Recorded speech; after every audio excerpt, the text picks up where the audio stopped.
Good morning children. अब इस online class में एक बार फिर से आपका स्वागत है। ये क्लास 8 की हिस्ट्री का मैंने आपको 3 लेसन कंप्लीट किया था और आज मैं आपको क्लास 8 की नागरिक शास्त्र यानी सिविक्स का लेसन फर्स्ट पढ़ाऊंगी। और इस लेसन का नाम है हमारा लोकतंत्र।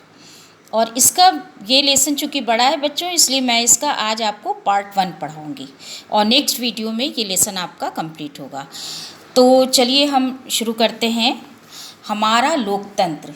भारत एक लोकतांत्रिक देश है। भारत किस तरह का देश है? एक लोकतांत्रिक देश है। तो चलिए हम सबसे पहले आपको ये स्क्रीन पे आप देखिए लोकतंत्र का अर्थ। सबसे पहले हम आपको लोकतंत्र का अर्थ बताते हैं कि लोकतंत्र का शाब्दिक अर्थ होता है लोगों का शासन।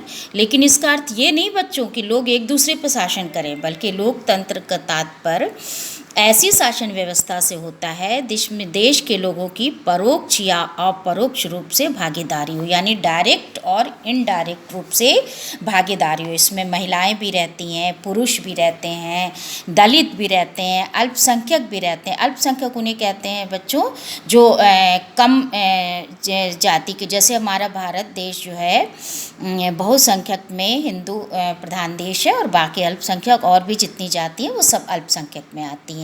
तो समाज के अन्य लोग रहते हैं। हमारी लोकतांत्रिक व्यवस्था में ये जो है 18 वर्ष से ऊपर की आयु के लोग जो होते हैं वही मतदान का प्रयोग करते हैं, मत देते हैं और यानी चुनाव में अपने मत का प्रयोग करके प्रतिनिधियों का चुनाव करते हैं। आप देखिए स्क्रीन पे लोकतांत्रिक व्यवस्था 18 वर्ष उससे अधिक आयु। तो ये कुछ चुने हुए लोग ही प्रतिनिधि मिलकर देश का कानून बनाते हैं और ये कानून भी चुने हुए लोगों की सहमति से बनती है। सभी लोग अपनी मर्ज़ी से कानून नहीं बना सकते। आप इस इम्पॉर्टेंट लाइन है, आप इस पर गौर कीजिए कि लोग अपनी मर्ज़ी से कानून नहीं बना सकते और सभी को इसमें बराबर का अधिकार मिलता है। लोकतंत्र का में कानूनों का पालन होता है, किसी एक व्यक्ति विशेष का नहीं होता है। तो इस तरह से ये लोकतंत्र की व्यवस्था जो है, लोकतंत्र की नींव है बच्चों, जो एक बार में नहीं पड़ी। पुराने ज़माने में चलिए हम आपको बताते हैं कि जब पुराने ज़माने में राजा लोग शासन करते थे तो वो कुछ ख़ास लोगों को की मदद से कानून बनाते थे और शासन करते थे। लेकिन बाद में हमारे नेताओं को ऐसा लगा आज़ादी करने के बाद उसमें और लोगों को कानून का पालन करना पड़ता था कि हमारे नेताओं को लगा कि देश का शासन देश के लोगों के हाथ में होना चाहिए। और इस तरह से ये लोकतंत्र स्थापित करने की प्रेरणा मिली जिसमें सबको अधिकार मिलता है, सर्वसाधारण वर्ग को भी सारी भागीदारी का अधिकार मिलता है, अवसर मिलता है। इस तरह से लोकतंत्र की स्थापना के लिए एक देश का संविधान लिखा गया। तो ये एक संविधान लिखा गया और ये हमारे देश का संविधान लिखा है बच्चों, मैं आपको बता रही हूँ, डॉक्टर भीमराव अंबेडकर। अच्छी तरह याद कर लीजिए, हमारे देश का संविधान के हमारे निर्माता कौन है? डॉक्टर भीमराव अंबेडकर। और इस तरह से देश में केंद्रीय और प्रांतीय दो तरह की सरकार बनती है। संविधान के कानून सबसे ऊंचे कानून होते हैं और ये कानून देश के सभी लोगों को मानने पड़ते हैं जिन्होंने कानून बताया। कोई अगर कानून तोड़ता है तो उसको कानून के अनुसार सज़ा मिलती है। चलिए यहाँ पे हम आपको कुछ अभी करंट इस न्यूज़ बता दें कि जैसे हमारे देश में है कि अभी हमने आपको बताया कि केंद्रीय और प्रांतीय दो तरह की सरकार बनती है। तो केंद्र यानी भारत के देश की राजधानी कहाँ है बच्चों? दिल्ली।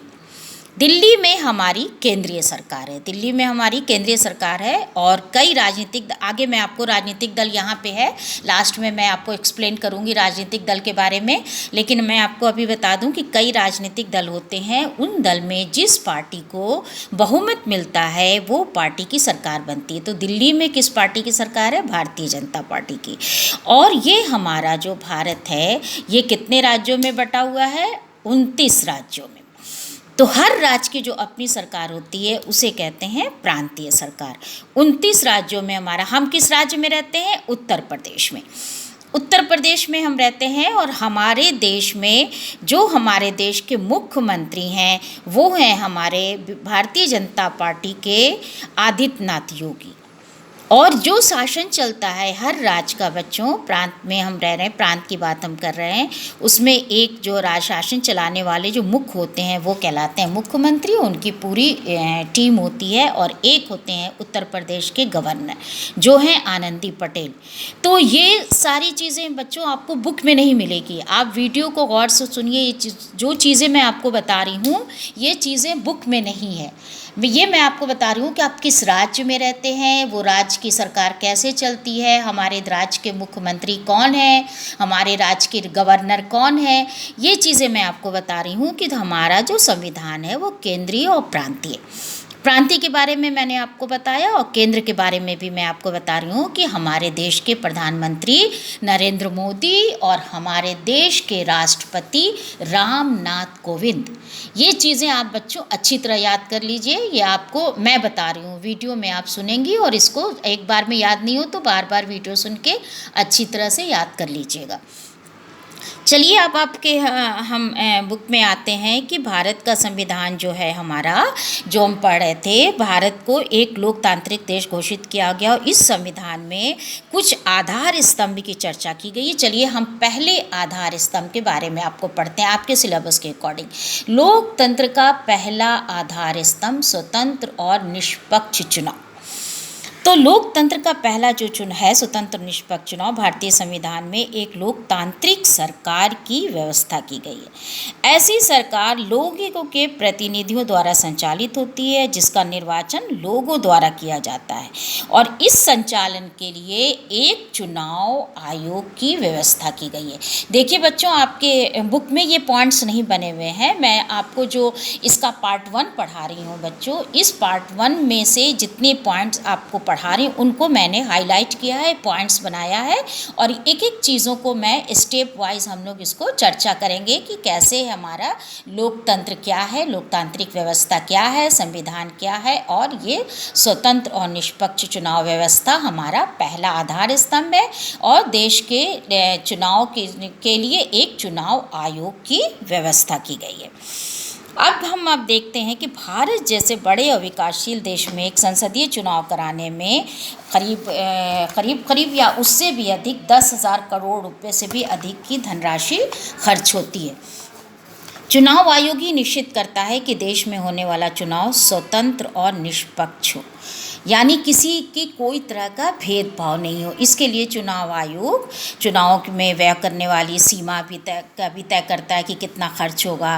राजनीतिक दल और प्रत्याशियों द्वारा इसका पालन भी किया जाता है। चुनाव की जो प्रक्रिया होती है वो पर्याप्त मात्रा में पुलिस एवं चुनाव अधिकारी भी इसके लिए नियुक्त किए जाते हैं। किसी प्रकार के चुनाव विवादों में चुनाव आयोग और उच्चतम न्यायालय की भूमिका सबसे बड़ी होती है। तो चलिए अब हम आपको चुनाव आयोग की में जो व्यवस्था चुनाव आयोग करती है उसके बारे में आपको बताया कि किस तरह से राजनीतिक दल, उसके चिन्ह, उसके प्रत्याशी, पुलिस, चुनाव अधिकारी इन सब नियुक्त किए जाते हैं। अब चलिए हम आपको इसमें इम्पॉर्टेंट मैटर बताएं। इलेक्ट्रॉनिक वोटिंग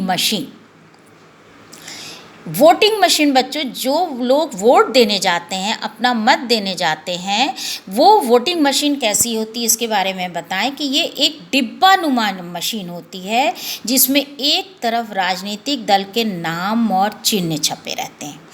जितनी भी राजनीतिक पार्टी है, जैसे कि हमने आपको जिक्र किया भारतीय जनता पार्टी के बारे में, चलिए हम आपको और भी पार्टी बताएं। कांग्रेस पार्टी है, बहुजन समाज पार्टी है, समाजवादी पार्टी है, ये सारी पार्टियों के नाम एक तरफ लिखे रहते हैं और हर पार्टी का बच्चों एक चुनाव चिन्ह होता है। उसके एक चिन्ह के सामने एक नीले रंग का बटन होता है जिसको दबाने से हम किसी भी दल को अपनी मर्जी से वोट दे सकते हैं। नीला बटन सिर्फ एक बार ही दबाया जाता है क्योंकि नीला बटन एक बार में एक ही दल के पक्ष में एक ही व्यक्ति द्वारा एक ही मत दिया जा सकता है। ये इम्पॉर्टेंट लाइन है कि सिर्फ एक ही दल को हम एक ही व्यक्ति के द्वारा, यानी हम अगर किसी को देते हैं तो एक ही दल के पक्ष में एक ही वोट दे सकते हैं। अब चलिए हम बताते हैं आपको कि लोकतंत्र में राजनीतिक दल क्या होता है। किसी भी विशाल साम्राज्य में बच्चों लोग व्यक्तिगत रूप से सार्वजनिक जीवन को प्रभावित नहीं कर सकते, दूसरों से मिलके ही ये संभव है, कोई अकेले काम नहीं कर सकता है। और यही काम कौन करता है? राजनीतिक दल। राजनीतिक दल जो है वो समान विचार रखने वाले लोग मिलके कार्य करते हैं और चुनाव के वक्त में ये राजनीतिक दल अपने विचार, अपने कार्यक्रम, अपनी नीतियों को लोगों के सामने रखते हैं, जिससे सही प्रतिनिधियों चुनने में मदद मिलती है। और जिस दल के सबसे ज़्यादा प्रतिनिधि चुने जाते हैं वही सरकार बनती है, और जो दूसरी पार्टी रहती है वो विपक्ष रूप से होती है। जैसे बच्चों अभी हमारी केंद्र में और हमारे राज्य में यानी केंद्रीय और प्रांतीय सरकार किसकी है? भारतीय जनता पार्टी। तो विपक्ष के रूप में कौन है मुख्य रूप से भूमिका निभा रहा है? कांग्रेस पार्टी। तो ये मैं आपको जो बता रही हूँ, ये इसके लिए अच्छे से वीडियो सुन के आप इसको अच्छी तरह से समझ लीजिएगा, क्योंकि बहुत सी बातें आपके बुक में नहीं भी रहती। तो अब आपका सवाल उठता है कि अगर किसी दल को बहुमत ना मिले तो आप ये पूछ सकती हैं हमसे कि किसी दल को अगर बहुमत नहीं मिले तो क्या होगा? ऐसे में जो समान विचार वाले दल होते हैं बच्चों, वो आपस में मिलजुल के विचार विमर्श करते हैं और अपना एक नेता चुनते हैं। ऐसी सरकार को मिली जुली सरकार कहते हैं। इम्पॉर्टेंट लाइन है आपको, ऐसी सरकार को मिली जुली सरकार कहते हैं।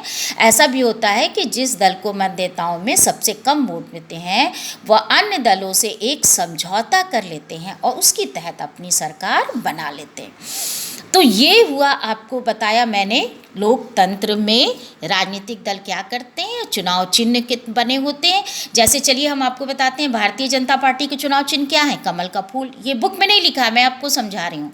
कांग्रेस पार्टी का चुनाव चिन्ह क्या है? हाथ का पंजा।